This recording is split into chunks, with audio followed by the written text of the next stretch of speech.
Hello, my friends. I'm Mark Price, and I wanted to provide an update on how I'm doing since my automobile accident on October the 11th. I've been through a lot since the accident, and I'm going to share that briefly with you. And then, because it's Thanksgiving soon, two major national holidays next week. Thanksgiving on Thursday, November 26th, and my birthday on Friday, November the 27th.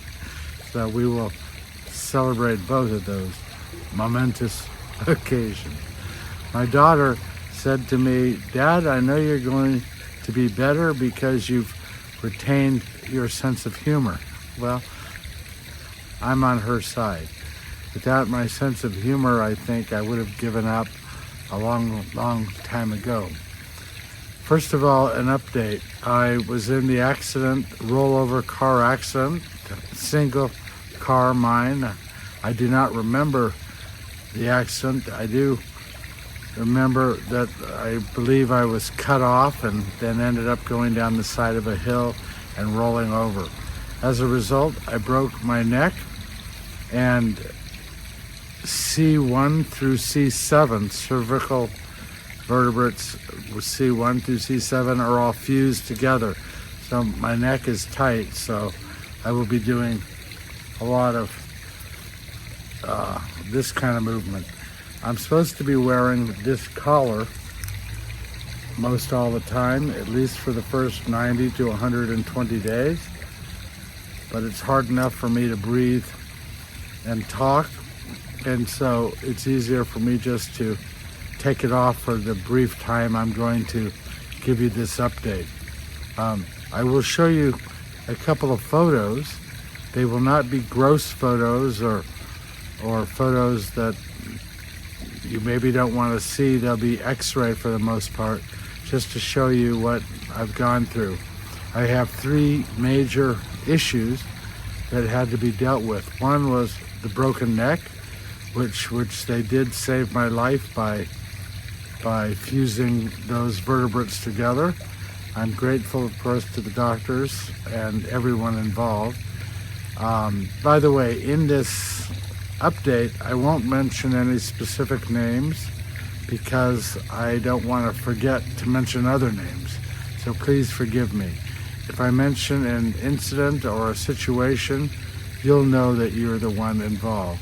But there have been so many people active and involved in helping and praying and supporting me that I don't want to forget a name. So I broke the neck. A priest friend who has a home in Mexico, coordinating with my daughter, was able to meet me at the hospital in Mexico, Rosarito, and arrange for an ambulance from the hospital to the border, and then another ambulance from the border to UCSD trauma, which is where I spent nearly 3 weeks, 20 days, most in ICU. While there, they did two main things. They fixed my neck, and secondly, they worked on my hand. I have three areas of concern: the neck, the hand, and an artery, one of the main arteries that goes up through the neck. They were able to fix the neck, and they rebuilt my hand. Again, I'll show you some x-rays. They put 8 pins in my hand to hold together what they were able to recreate in the way of a hand. I did lose parts of my hand, and but I'd rather lose a few parts of my hand than lose my life. So I'm happy to have this opportunity to be here. So in the hospital during those 20 days, they took care of my neck and they took care of my hand. The hand has required multiple surgeries, operations, procedures since. The neck seems to be doing very well. The pins that were put in my hand, 8 pins, were removed 2 days ago. The stitches on the back of my neck, you'll see a photo, were removed 2 days ago also. So the healing process is well underway.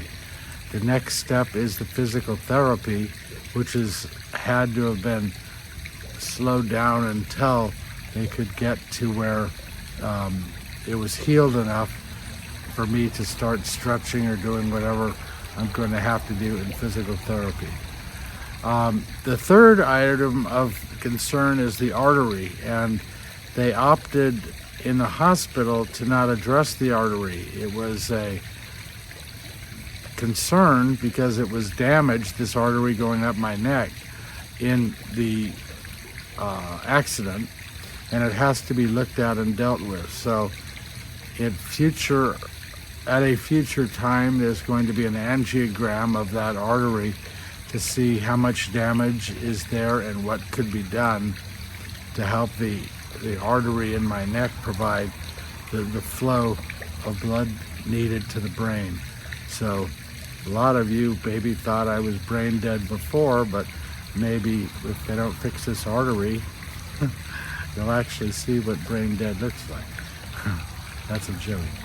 So anyway, those are the issues that I've had and that I'm dealing with. Thanks to many friends and family, I've been able to get out of the hospital, and I'm under what's called home care now. It's the only way the hospital would release me, still subject to COVID-19 restrictions as far as who I can see and not see, and what I can do and not do. I look forward to the day when I can spend time with all of you. Overall, I feel I am doing better. I walk, but I walk slowly, but I do use a cane for stability, but I am able to walk around. As you can hear, I'm able to talk, but this will dwindle and this will tire me out.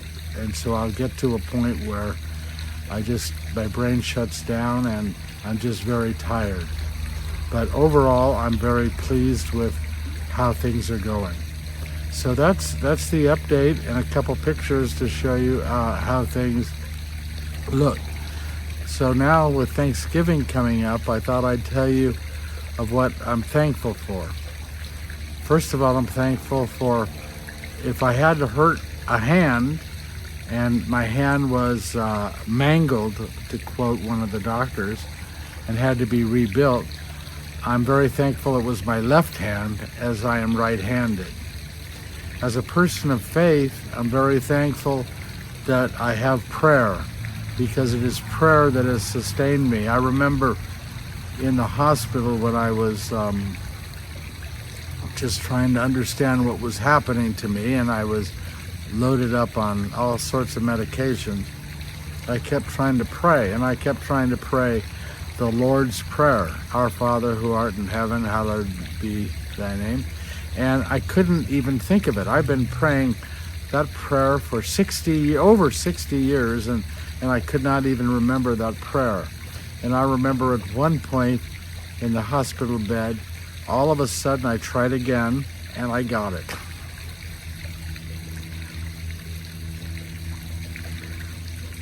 And I was able to say that prayer through. It was like God saying to me, you're getting better, you're going to be fine. And so it was a reminder from God that as a person of faith, we need prayer, and prayer is useful for a variety of reasons. So I'm thankful for that. I had a friend send me an email or a text, I don't remember, and saying that maybe I should consider getting rid of my angel, getting rid of my personal angel who looks after me. I believe in angels. I believe we all have our own guardian angels. And I said to the friend, no, I've come with all that I've been through, many different accidents, many different issues that have happened, heart attacks and strokes. My guardian angel has had a full load of work with me. And I said, I've come to love and appreciate my guardian angel. And then I thought a little bit more about it, And I thought to myself, why would I want to get rid of my guardian angel as I'm still walking above ground? So apparently the angel has done his job or her job and protected me and kept me alive for whatever reason. So I think my guardian angel has been called to do a lot more work maybe than most guardian angels, but has kept me above ground. And for that I am grateful, and I'm happy, and I won't be getting rid of my guardian angel anytime soon. I'm also thankful for all those who have been there in many different ways for me through this process. A priest friend of mine who has a place also in Mexico, coordinating with my daughter, met me at the hospital in Rosarito and is the one who coordinated with my daughter in the hospital the ambulance to get me to the border, and then the second ambulance to get me from the border to UCSD Trauma Center. So I'm grateful to them. I'm not going to be mentioning names, as I said, just simply because I don't want to forget people. I'm grateful to my sister and my daughter for all that they've done throughout this process. I'm grateful and thankful for all of you, all of your prayers, all of your letters. The number of letters, of texts, of emails that I've received from all over the world is phenomenal. It's absolutely blown my mind. The first time I heard of all the letters and messages coming in was while I was in the hospital with tubes going down my throat. By the way, I had tubes going down my throat. At one point they pulled them out, and short time later I coded and they had to shove them back in. So I'm dealing with throat problems now because of how quickly they had to get those tubes back in me. But it was while I had those tubes in me that my daughter, with the help of my sister on the telephone, was starting to read some of the messages, and I started to cry. Let me give you some advice. Don't cry when you have feeding and breathing and all kinds of tubes down your throat. It serves to cause you to choke. And so I couldn't hear them at the hospital, so I've had to wait. But all of the letters, the messages, the prayers, I am very, very thankful for. I'm a person who believes in prayer. I'm a person who believes in God. And anything and everything you've done to connect me with prayer through your prayers, to connect me to God through your prayers to God, I am thankful for, I am grateful for. And I want you to know that your messages to me have sustained and given not just me encouragement, but also my family, my sister, my nieces, my nephews, my daughter, everyone, my brothers, everyone who's connected to me that have read some of the messages you've given to me, sent to me, has given them support also. I am thankful for each and every one of you being in my life. I'm able to, I think, do as well as I am doing, surprising the hospitals, by the way, surprising my doctors, by the way, because of who you are in my life. So please keep those prayers coming, keep those messages coming. I will continue to do my part at getting better. Physical therapy, I think, starts maybe today at 2:30 in the afternoon. So I'm very, very happy and looking forward to that. I'm looking forward to the day when I can see you, be together with you again.